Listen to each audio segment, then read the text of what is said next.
Hello, everyone. Welcome to Photographer Profile. My name is Nathan Rupert, and I've been a San Diego photographer for over 18 years.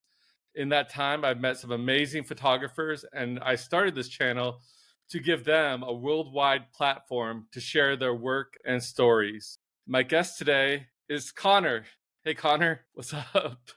Thank you for How's it joining going, man? us. Thanks, man. Good, So my name's good. Connor. I've been a photographer for the last 10 years. Ran my last company for the last 5 or 6. I do action sports photography for the most part. I also do a lot of real estate here on the SoCal, but my main thing would be anything from truck racing to a lot of motocross to freestyle motocross. Anything along those lines. If it has an engine, I'm usually there. So that's pretty much my main gig. Where are you located exactly? I'm out in Temecula, California, but I travel pretty decent amount for the racing, so it's kind of anywhere. And are you single, taken, is complicated? I'm single. I'm single. And what about outside of photography? Do you have any hobbies you like to pursue outside of photography? Man, outside of photography, I love anything to do with the outdoors, whether it be traveling for going up to the mountains, going up to the beach. Nice. And how did you get into photography? The professional riders back then when I was in high school, and would tag along to ride days wherever I could, where it started. And then I fell in love with being able to capture the action of a sport, beyond just the normal, besides the portraits, which I love doing. I love being able to go and find cool shots and just be around the racing. And would you consider yourself a professional, non-professional? How would you categorize? I would hope to categorize myself as a professional. I've been full time for the last 3 years. Congrats. Thank you, thank you. Been doing that, running my own photography company, doing a lot of different work for companies such as Red Bull. I've worked for Red Bull. I worked for a bunch of different companies along the board. Just being able to express their vision, which is super cool. Do you get free Red Bull to drink too? They send you a couple Oh man, cases every now and then. yeah, I got a good decent amount of that. Got a lot of Monster. Got too much of that. Be careful, that stuff could be addicting. Dude, it can get a little bad. So what kind of gear do you use primarily? So I'm a Canon guy, personally. I run all mirrorless stuff now. I switched over to the mirrorless world. I have a Canon R3 and then an R6. As for lenses, I had a bunch of my camera gear stolen a year and a half ago.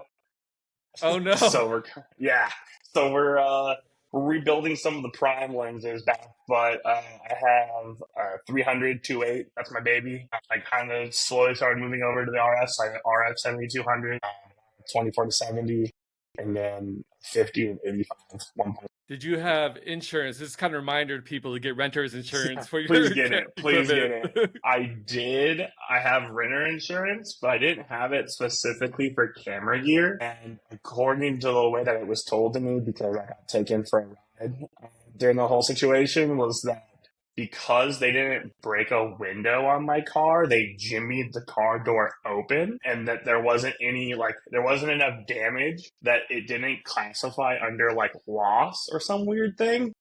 So I got capped at 5,000. I'm not an insurance expert, Yeah. so I don't know how much advice I can give you. Yeah, I was I have no idea how it all worked. I got a different one now, so let's see. Hope that it doesn't happen again, but we'll see. I do know even if you have insurance, it's a good idea to take pictures of all your gear to prove that you did buy that gear. You do have those Serial specific numbers. lenses and bodies. Yeah, serial numbers. That always helps. And your favorite genre is, you said sports. Any particular motocross specifically? So I would say Baja racing is it's probably my favorite. Baja racing out of Mexico. It's just such a different experience down there. Second would have to be probably IndyCar. IndyCar has been quickly shooting up the ranks as one of my absolute favorite things to photograph. Have you traveled a lot for photography outside of Mexico or just Mexico? So I mean, Mexico. I just got back from Tennessee for a work trip on 2 days ago on Sunday. I do a decent amount of travel up from basically California, Arizona, Nevada, Tennessee. I've been to Minnesota for X Games a few times. Decent amount. West Coast a lot. Oregon, Washington. Anything on the West Coast is kind of where I'm normally at, just because different group of people on the East Coast. I would love to shoot the X Games. That's definitely on my bucket list. It's a great time. It's a great time. I'm sure you're watching the Olympics right now. Be like, I wish I was there. I was already talking to a group of my friends. We were all 2028. It's gonna happen. Well, hook me up if that happens as I well. got you. So, what is the best piece of photography advice you received or implemented, or life advice in general that you can think of? My best piece of photo advice would probably come from the photographer named Al. It's Ignite Media Photo. Shout out to her. It's just be outside the box. Never shoot anything as normal as it can be. I'm so used to shooting off road stuff where like the trucks itself make the shot. You know what I mean? You get really like stuck into that where like, they're gonna go ahead and turn, they're gonna go ahead and turn, it's gonna look good. But when shooting some other things, portraits, car racing, anything where like they are not necessarily blowing up dirt, they're not doing anything that's like inherently crazy. She's helped me like think, shooting creative crops, shooting differently or however I want to do that, like insane. Totally changed my game of how I photograph things now. A good challenge for new photographers is find a common household object inside your house, inside your condo, and how can you make that the most interesting photo? A bottle of Yeah, Coke, for example. How can you make that a really interesting photo? What 100. angles? What kind of bokeh? That's a Yeah, good 100%. challenge. How do you feel about AI in photography? Have you thought about that? With AI being the buzzword these Man, days? depends on like what level of AI we're at. I can't say enough great things about the generative remove in Lightroom now. That's just the amount of time it takes out of me editing through things because there's so much trash and shit where you go to like dirt bike races. So much trash on the ground, and not being able to have to like go into Photoshop and like take out everything is just a game changer. As for the other stuff, Stop throwing trash, yeah, people. no, that's what it is. But when it comes to like the AI stuff, I think that as of right now, I don't know if it's close enough. Only because I'm going to see hands in AI pictures. They still can't figure that out. So I think that's my only thing that I'm still okay with. But we'll see. We'll see. I got another thinker for you. What do you want to happen to your photos when you die, when you're no longer here? Man, that's a good one. That's a good one. I hope they still stick around. I'd hope I'd be able to have such a name at that point, and hopefully it doesn't happen for a while. I hope that by then, that they do get to stick around. They do get to end up in places where people still get to see the art that I've created and see kind of where it leads. Definitely. And if you could Yeah. take a portrait of any celebrity, is there any celebrity you'd love to do a portrait session with, Oof. dead or alive? That are alive. Oh, man, Any favorites? I think something like Elvis. My little brother is massive Beatles fans, like just an absolute massive Beatles fan. So just shooting something like that, like them portraits or at a concert, would be just insane to see something along those lines. Now, you've sent me a lot of your pictures ahead of time. We're going to go ahead and take a look at some of these Cool. right now. Yeah. Let me go ahead and share my screen. All right. Can you see that? Okay. So this was at Comic-Con this year, actually. I helped their social media out for the last few years. Been a volunteering program. Take my little brother once again. We go to Comic-Con every year. He dresses up. I let him dress up, and then I go out and take pictures of the cool cosplayers. So this girl was awesome, dude. She was out there on Gaslamp, just doing whatever. Oh, she had the full look and the full vibe for it. I just love how it looks. I love the lighting. For something that was all natural lit, it just looks really clean. I was walking around Comic-Con too. Which days did you walk around? I did Thursday and Friday. I flew out on Saturday. Okay, I was doing Saturday, so I missed you. Nice. You walking around day. there. You don't need tickets really to get some decent shots. You can just walk around outside the convention center. That's the most fun part of it all, honestly.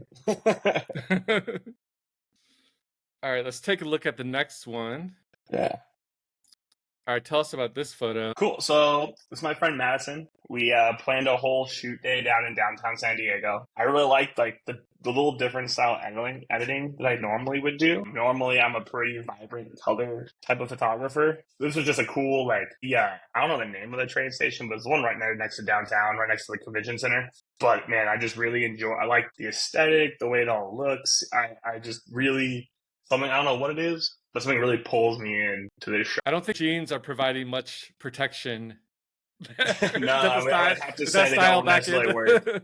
Apparently so. I mean, she has those cool tattoos, so how else can she show those off, right? Exactly. You got it. Okay. Tell us about this one. This one jumps out at the screen. Oh, yeah. So this one, at 300, 2.8.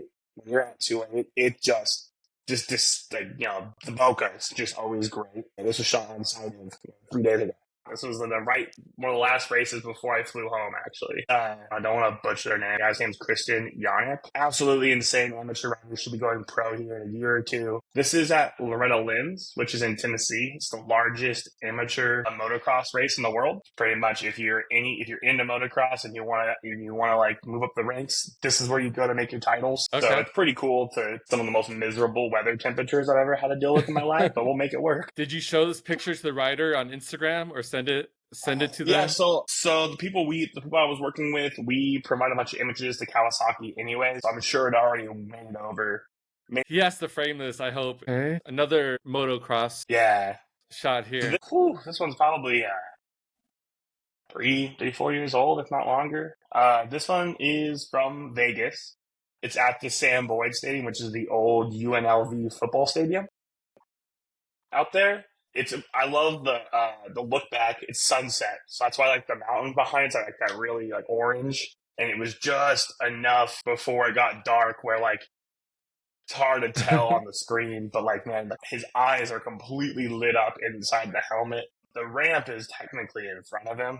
He's fully jumped and turned back to look at me, and then he'll come back and land. I'm standing directly behind him when he goes off the ramp for that shot. It's always great to get the atmosphere of the landscape. I know sometimes when I shoot the Miramar Air Show, I try to get some of the mountains in as well when the Blue Angels and stuff are flying. Have you done the Huntington Beach one? The Huntington Beach Air Show? No, I have not. Oh, no. Man, if you have a chance, it's in October. Such a cool one to go. Do you go to the Miramar Air Show every year? Usually I'm gone. There's always a race on that like weekend, but normally I'm open for the Huntington Beach one, so that's why I always want to go to that one. Gotcha. All right, here is our next one. Tell us about this wedding shot. So this is one of my close friends. His name's Travis.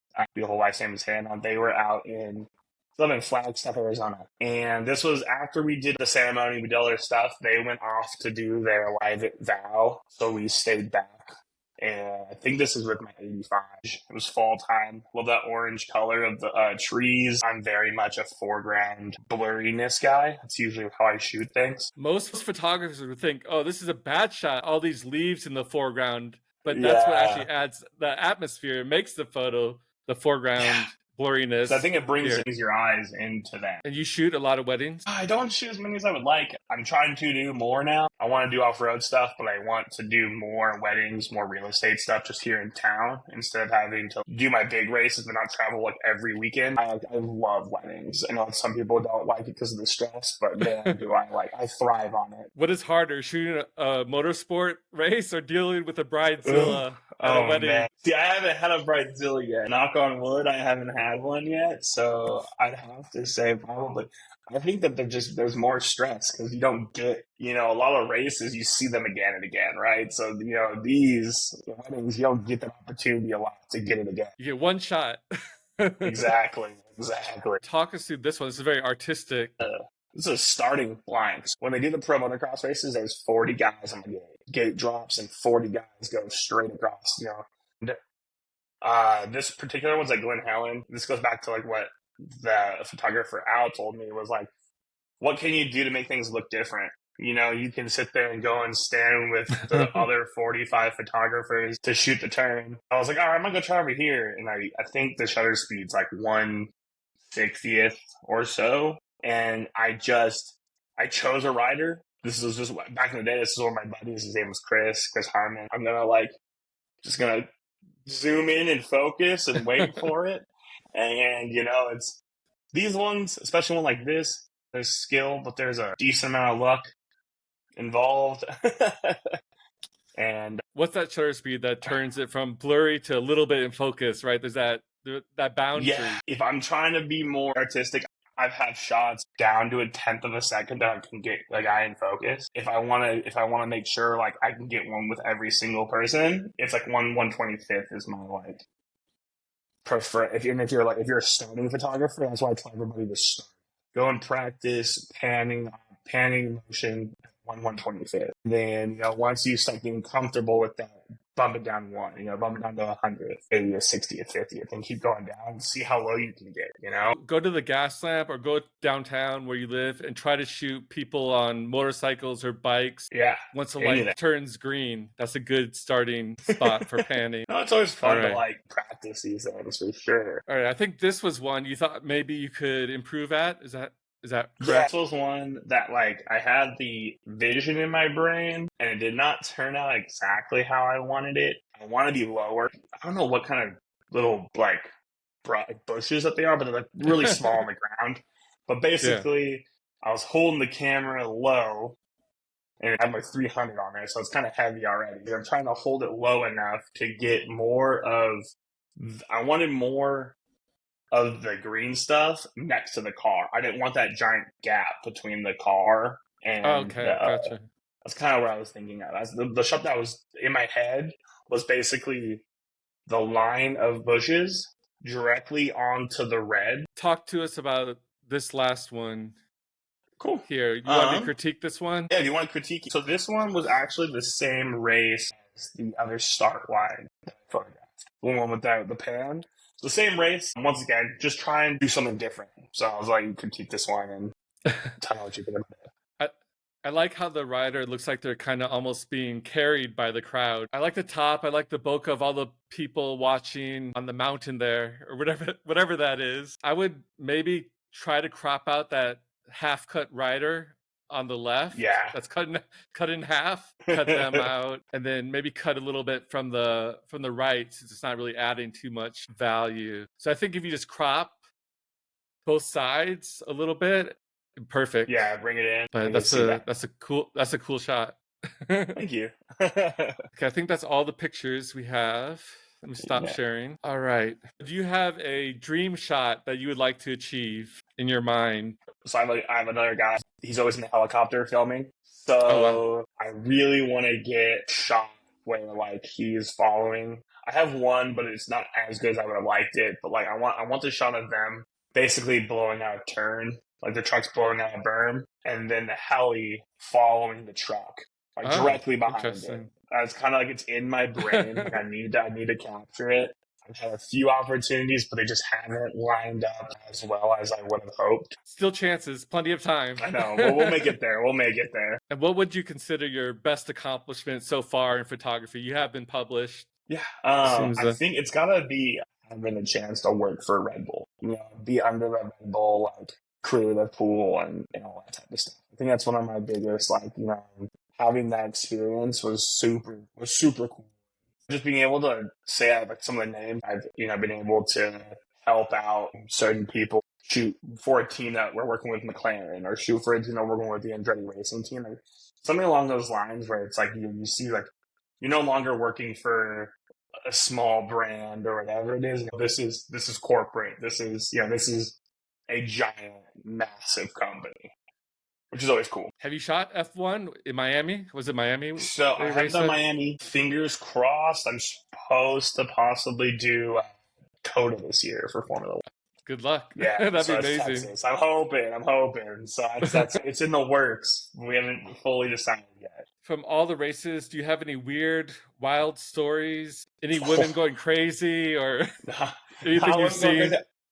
I got pulled over by the cartel in Mexico, which was an experience. Man. Did you bribe them? So I know it was the cartel because they didn't want money. Everybody else down there just wants some money. And I think they mistook our vehicle, our SUV at the time, for another cartel. Because they were ready to shoot up our car. And luckily they were like, oh no, these are just some white people, dude. Screw me on. Oh my God. So you're lucky we're even talking to you right now. Yeah, dude. And it was great because that was my first ever time in Mexico. And I had to convince my mom at the time, hey, don't worry, the news over-exaggerating everything down there. And I was in Mexico for 6 hours and got pulled over. Do you have life insurance? Yeah, no. I was hey, Puzzle, don't worry, I'll be down here only for another 5 days, and then I get to come home. So, just saying, I may or may not make it. Were you ever invited to any after parties, like Red Bull after parties, crazy not stuff? Not Red Bull. Like that? We did Monster after parties in Vegas a few times. Because back when we did Supercross out there in Vegas, those ones were always next level because you just take over like an entire like hotel floor Oh my of God. you guys' area. What happens in Vegas stays in Vegas. But if you want, you can put it on my podcast too. I wouldn't Yeah, mind I'm like, that. whoa, hey. I can't be letting people's info out, you know? All right. Any final thoughts, questions for me? So this is, I think, okay, this is like your fourth. Is it your fourth episode? I Or think I'm trying to fifth. I think. think fifth now. Fifth? Yeah. Okay, kind of goes like, dude, they're great, man. I just wanted to say a great job for doing it. Like, it's cool. I'm trying to feature as many genres of photography as I can. I know mostly I've been doing San Diego photographers, but I want to expand that. Try to get a little more Yeah, international and even amateur photographers. very cool. Sometimes they Yeah, take just as good pictures as the professionals absolutely. do. And then my other So question how was, can? I know, like, Go ahead. sorry, what was that? Oh, How go did ahead. you find my Instagram? Because I know we followed each other, and I was just wondering. So I was like, I do not know off the top of my head. I'm a really big sick. sports photography person. I shoot Okay, the air shows. I shoot surfers. I shoot ultimate frisbee competitions. I think I saw your sports photography and really loved a couple of shots. cool, very There's cool. not that many sports photographers on Instagram. When I do That's very find true. some, I try to follow them. Yeah. Do you follow Camden Thrasher on Instagram? I'll have to check. I don't think If so. you That if you name. love if you love air shows and stuff like that, the most insane jet photographer ever. I think he's one of my he Okay. races off road stuff too, but that dude is absolutely insane, like insane. Okay. I'll Yeah. check out. Maybe I can get him on the podcast. Oh yeah, go for it. You can tell. So tell everyone how they can find websites, social media, etc. Yeah. My Instagram is all under Activate Photo, ACTIVATE, and then photo. My website is activatephotography.com. Those are probably the two that I'm most connected on. You know, Instagram and that. Everything goes my Facebook, which is the same thing, Activate Photo. But I would say I'm most active on Instagram and Facebook, or Instagram and my website. Awesome. Well, appreciate you coming on and doing this interview. Love your shots. I'll keep looking Thank for some you. more. Definitely. All right. Thanks, man. Have a good night. Cool. All right, have a good one. All right. Bye.